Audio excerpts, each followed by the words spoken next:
आपसे निवेदन है, जिस देवी देवता को आप दिया लगा रहे हो, जिस देवी देवता के सामने आप पशुपति व्रत कर रहे हो, जिस देवी देवता के सामने आप दीप प्रज्वलन कर रहे हो, देवता की जहां शिवलिंग होता है,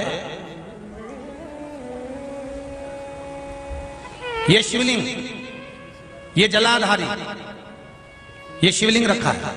कई माताओं की आदत होती है, कई भाइयों की आदत होती है कि जहां, स्पीकर बंद होगा सर, जहां शिवलिंग होता है, रिटर्न बंद है, जहां शिवलिंग होता है तो वहां जहां शिवलिंग रखा हुआ है कटी में, जहां शिवलिंग रखा हुआ है कटी के अंदर, जहां शिवलिंग का भाग उस जलाधारी पर रखा हुआ है, तो वो जलाधारी पर जहां रखा है, ये मां जगत जननी जगदम्बा है, माता पार्वती जी का हस्त कमल है। और आप लोग दिया कहां रख देती हो? कई माताएं दिया रख देती है, जहां शिवलिंग है तो उसके आसपास में जो गोल जलाधारी है उसी पे दिया रख देती है, जला जला जला। नहीं भाई, बहुत ध्यान रखिए महाराज, बहुत ध्यान रखो जरा, बहुत ध्यान रखिए आप उस चीज का कि ये जो दिया आपने रखा है, जो ये दिया आप रख रही हैं, इस दिए को उस जलाधारी से आपको थोड़ा दूर रखना, भगवान के करीब नहीं, भगवान को लगना नहीं चाहिए। श्रीफल नरियल, आप शिवलिंग की इस जलाधारी पर नरियल नहीं रखना है आपको। जो विराम उद्यापन करते हो आप लोग, पशुपति व्रत का जो नरियल है, भेंट है, वो शिवजी को छुआकर नीचे, ना इस जलाधारी पर नहीं रखना है, शिवलिंग पर नहीं रखना है, उसको छुआकर जलाधारी से दूर रखिए। आपने अगर जलाधारी पर रखा है तो उसका फल आपको नहीं मिल सकता,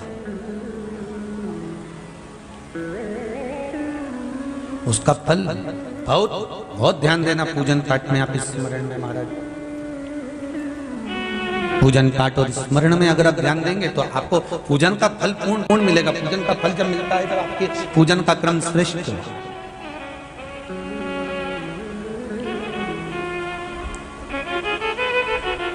पूजन का फल तभी प्राप्त होता है महाराज, और उस पूजन के फल को हमें अगर प्राप्त करना है तो हमको श्रेष्ठता धारण करना ही पड़ेगा, हमें अपनी गलतियों को सुधारना पड़ेगा। जहां शिवलिंग रखा हुआ हो, जलाधारी जो है वो पार्वती जी का, रिटर्न बढ़ाओ भाई, पार्वती जी का स्थान है। और उस जलाधारी पर कोई वस्तु, शक्कर ले जाओ या मीठा ले जाओ या आप कोई सामग्री लेकर जा रहे हो तो वो जलाधारी पर नहीं रखना। कहां रखना है आपको? उससे दूर। दिया कहां लगाना है? जलाधारी से भी दूर। फूल चढ़ाओ, पत्ती चढ़ाओ, अक्षत चढ़ाओ, मूंग चढ़ाओ, तुम्हारी मर्जी पड़े। जो सामग्री आप भगवान की सेवा की, चंदन, अबीर, गुलाल जो लेकर गए हो वो शिवलिंग पर, जलाधारी पर सब लगाओ, सब चढ़ाओ, इत्र भी चढ़ाओ।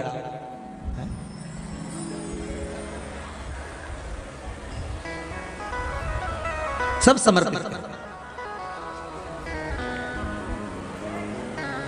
पर उस जलाधारी से थोड़ी दूरी बनाकर, उससे थोड़ा दूरी बना लें, उसके बाद आप रखें महाराज। थोड़ी सी दूरी बनाकर अगर रखेंगे तो भगवान उसको स्वीकार करेगा।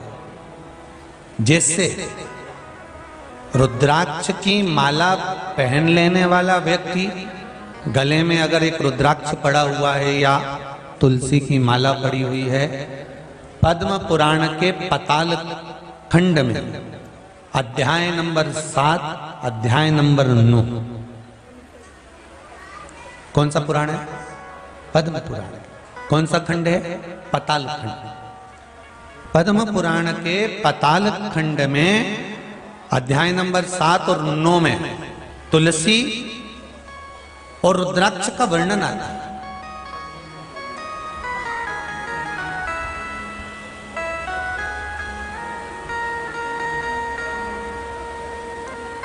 कि मान लो अगर मनुष्य का शरीर मिला है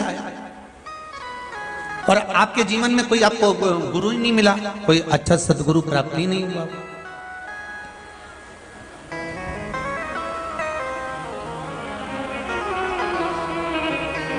और आपने अगर गुरु मंत्र भी नहीं लिया हो, गुरु मंत्र भी अगर धारण नहीं किया हो,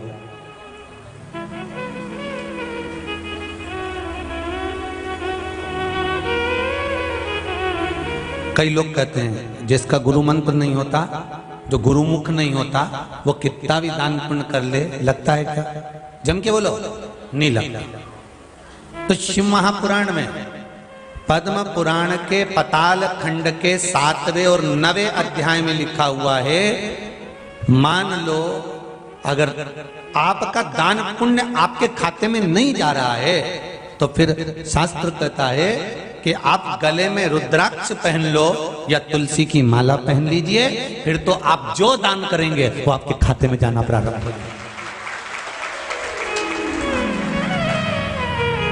गले में या तो रुद्राक्ष का एक मनका या माला कुछ भी अगर आपके गले में पड़ी, रुद्राक्ष की एक मनका या एक माला भी आपके गले में पड़ी हुई है, या तुलसी की माला का एक मनका या तुलसी की माला भी आपके गले में पड़ी है, तो उसका फल आपको मिलना प्रारंभ हो जाएगा, उसका फल आपको मिलना प्रारंभ हो जाएगा। हमारे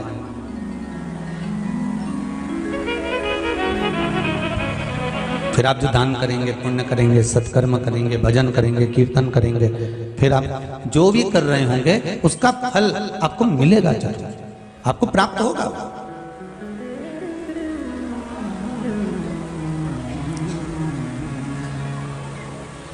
अच्छा, कई लोग कहते हैं गुरुजी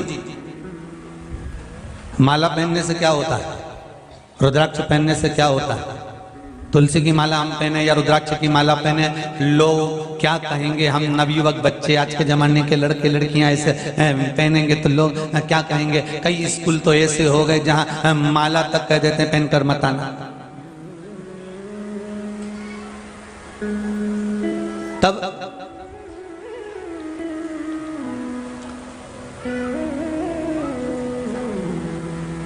भाई कोई सौभाग्यवती नारी जो होती है ना, मांग में सिंदूर भरती है, बिंदी लगाती है, कई कई नई फैशन की है तो सिंदूर भी नहीं भरती है,